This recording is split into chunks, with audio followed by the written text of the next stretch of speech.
আসসালামু আলাইকুম রহমতুল্লাহ। ফাজাইলে রমাজান থেকে পড়া হচ্ছে। হযরত সালমান রাদিয়াল্লাহু তাআলা আনহু বলেন, নবী করিম সাল্লাল্লাহু আলাইহি ওয়াসাল্লাম শাবান মাসের শেষ তারিখে আমাদিগকে নসিহত করিয়াছেন যে, তোমাদের উপর এমন একটি মাস আসিতেছে, যাহা অত্যন্ত মর্যাদাশীল ও বরকতময়। এই মাসে এমন একটি রাত শবে কদর রহিয়াছে, যাহা হাজারো মাস হইতে উত্তম। সুবহানাল্লাহ। আল্লাহ তাআলা এই মাসে রোজা রাখাকে ফরজ করিয়াছেন এবং এই মাসের রাতগুলোকে নামাজ অর্থাৎ তারাবি পড়াকে সোয়াবের কাজ বানাইয়াছেন। যে ব্যক্তি আল্লাহর নৈকট লাভের জন্য এই মাসে কোনো নফল ইবাদত করিল, সে যেন রমজানের বাহিরে একটি ফরজ আদায় করিল। সুবহানাল্লাহ। আর যে ব্যক্তি এই মাসের কোনো ফরজ আদায় করিল, সে যেন রমজানের বাহিরে ৭০টি ফরজ আদায় করিল। সুবহানাল্লাহ। ইহা সবরের মাস, আর সবরের বিনিময়ে আল্লাহ তাআলা জান্নাত রাখিয়াছেন। সুবহানাল্লাহ। ইহা মানুষের সহিত সহানুভূতির মাস। এই মাসে মুমিনের রিজিক বাড়াইয়া দেওয়া হয়। সুবহানাল্লাহ। যে ব্যক্তি কোনো রোজাদারকে ইফতার করাইবে, ইহা তাহার জন্য গুনাহ মাফি ও জাহান্নাম হইতে মুক্তির কারণ হইবে। সুবহানাল্লাহ। এবং সে রোজাদারদের সমান সওয়াবের ভাগী হইবে। সুবহানাল্লাহ। কিন্তু রোজাদার ব্যক্তির সওয়াবের মধ্যে কোনো কম করা হইবে না।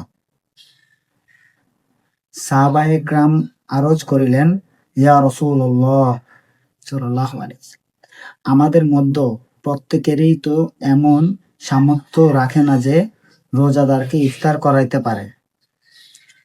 হুজুর সাল্লাল্লাহু আলাইহি ওয়াসাল্লাম ইরশাদ ফরমাইয়াছেন, পেট ভর্তি করিয়া খাওয়াইতে হইবে না।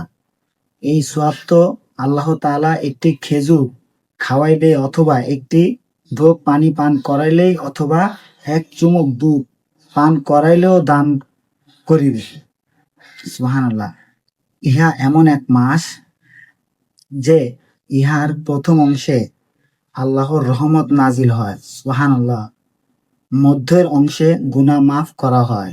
সুবহানাল্লাহ। এবং শেষ অংশে জাহান্নাম হইতে মুক্তি দেওয়া হয়।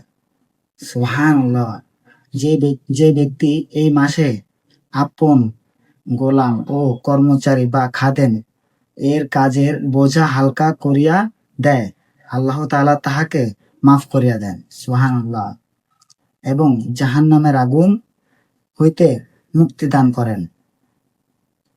এই মাসে ৪টি কাজ বেশি বেশি করতে থাকো। এই মাসে ৪টি কাজ বেশি বেশি করতে থাকেন। তন্মধ্যে ২টি কাজ আল্লাহ তাআলার সন্তুষ্টি হাসিলের জন্য, আর ২টি কাজ এরূপ যাহা না করিয়া তোমাদের উপায় নাই। প্রথমে ২ কাজ যাহা দ্বারা আল্লাহ তাআলাকে সন্তুষ্ট করিবে, ইহা এই যে অধিক পরিমাণে কালেমা তাইয়্যিবা পড়িবে এবং ইস্তেগফার করিবে। আর ২টি কাজ হইল আল্লাহ তাআলার নিকট জান্নাত পাওয়ার জন্য দোয়া করিবে এবং জাহান্নাম হইতে মুক্তির জন্য দোয়া করিবে। সুবহানাল্লাহ। যে ব্যক্তি কোনো রোজাদারকে পানি পান করাইবে, আল্লাহ তাআলা কিয়ামতের দিন তাহাকে আমার হাউজে কাউসার হইতে এইরূপ পানি পান করাইবেন, যাহার উপর জান্নাতের প্রবেশ করা পর্যন্ত আর কোনোদিন পিপাসা লাগিবে না। সুবহানাল্লাহ। ফায়দা: উক্ত হাদিসের কোনো কোনো বর্ণনাকারী সম্পর্কে মুহাদ্দিসগণ কিছুটা এইরূপ মন্তব্য করিলেও, প্রথমত ফজিলত সম্পর্কীয় হাদিসের ব্যাপারে ওইটুকু মন্তব্য সহনীয়। দ্বিতীয়ত এই হাদিসে বর্ণিত অধিকাংশ বিষয়গুলি অত্যন্ত হাদিস দ্বারা সমন্বিত। উল্লেখিত হাদিস দ্বারা কয়েকটি বিষয় জানা যায়। আল্লাহ তাআলা আমাদেরকে উক্ত হাদিসের উপর আমল করার তৌফিক দান করুন। এই রমজানকে সামনে রেখে আল্লাহ তাআলা আমাদের গুনাহ মাফের উসিলা করিয়া দেখ। সালামু আলাইকুম রহমতুল্লাহ।